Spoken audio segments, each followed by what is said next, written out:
So, today we're going to go on a bit of a journey. We're starting with one of the most explosive pamphlets in history and tracing a line all the way to our current moment.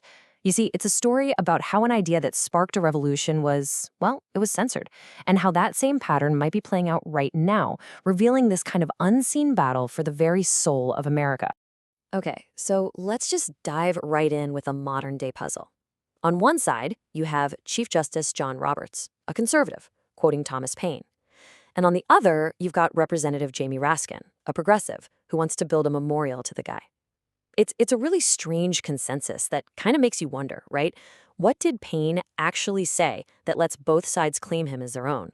And are they just, conveniently forgetting the parts that don't fit their narrative? To figure that out, we have to go back to the source.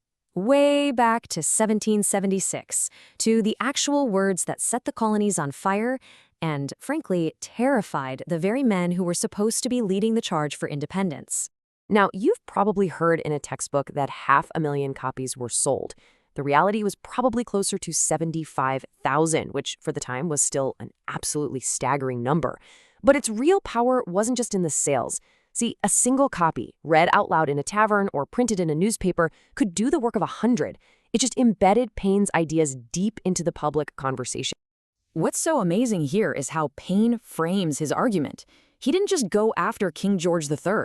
No, he attacked the entire idea of monarchy itself. He's basically calling the first king a glorified mob boss and saying hereditary succession is a cosmic joke. He was aiming for the very root of power, arguing the whole system was just completely illegitimate. But this was the line that truly scared the living daylights out of the patriot elite. Paine argued that an honest man, even one without any property, was worth more to society than, quote, all the crowned ruffians that ever lived.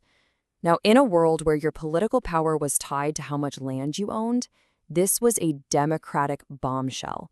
It threatened the entire social pyramid they wanted to keep in place. And that brings us to the real heart of this story. The Patriot leadership, especially those wealthy enslavers down in Virginia, they needed Paine's fire. They needed it to rally support. But they could not risk his democratic ideas getting out there. So what did they do? Well, they did what powerful people have always done. They curated him. They censored him. And this slide, wow, it just lays out their playbook perfectly. When a copy of Common Sense landed in the hands of John Page, a major player in Virginia's Patriot movement, he literally took a pen to it. He systematically stripped out all of Paine's moral attacks on kings and hierarchy. He cut the dangerous stuff about equality and just pumped up the practical, economic reasons for breaking with Britain. So here's the kicker. Many people in Virginia never actually read Paine's real pamphlet. They read Page's edited, neutered version. A Democratic time bomb was turned into a simple, tidy argument for secession. And this set a pattern that we see again and again. Find a radical voice that can get people moving, strip out anything that threatens the status quo, and then deploy what's left. All right, so you might be thinking, that's interesting history, but what does it have to do with today? Well, everything. A modern pamphlet, directly inspired by Paine and called The New Common Sense, argues this exact same process. This elite capture, this watering down of real change, has taken America from a republic of citizens to a system that is essentially for sale. The author's whole argument boils down to this. We haven't had some big dramatic revolution. We've had a silent coup. It wasn't an overnight takeover. It was this slow, steady process where the very institutions that were designed to serve the public have been captured by special interests, by corporations, by a permanent political class. And they argue the proof is everywhere you look. You've got a justice system where a corporation can pay a fine for some massive fraud that would land you or me in prison for years. A system where banks that crash the entire economy get bailed out while regular families lose their homes. That's not equal justice. It's a two-tiered system, plain and simple. And this really gets to the heart of the critique, doesn't it? The pamphlet argues that the system we have right now, where lobbyists literally write our laws, where corporations are treated like people, and where money shouts louder than votes, is a direct betrayal of the principles this country was supposedly founded on. But look, it's not all doom and gloom. This modern pamphlet doesn't just point out what's broken. It actually proposes a fix, a framework for a fundamental reformation, not a revolution. It's called Ordered Liberty, and it's built on 5 key pillars. Okay, so pillar number 1, it all starts with educating citizens. The idea is to teach everyone the basics of critical thinking, grammar, logic, rhetoric. Think of it like building a public immune system, making people capable of spotting manipulation and actually thinking for themselves. Pillar 2 is super simple but so important. You can't really be free if you're constantly worried about where your next meal is coming from. The argument is that you have to set fair rules for the economy, like an income floor, to make sure everyone has a stable foundation so they can actually participate in society. All right, pillar 3 takes aim directly at corporate power.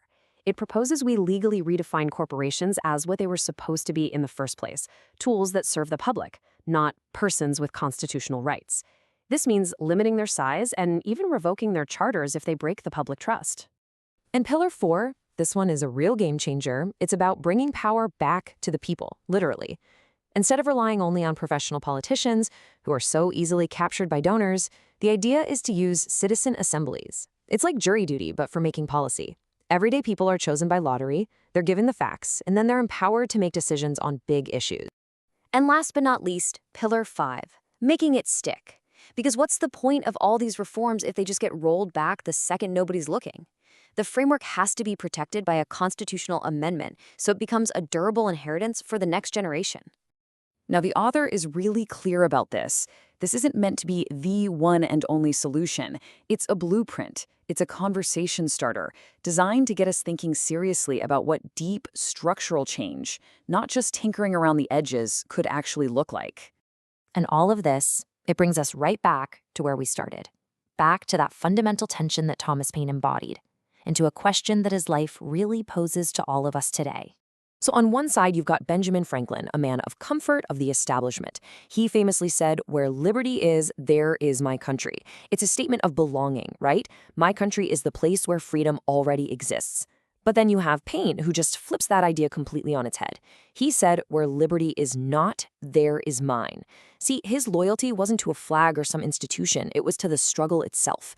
His country was wherever people were fighting for their freedom. And that's the question this whole story leaves us with. Where is your country? Is it a place of comfort, an institution to be defended exactly as it is? Or is it a responsibility, a duty, that calls you to stand up wherever liberty is missing? The answer, I think, defines not only how we see our past, but what we're willing to do for our future.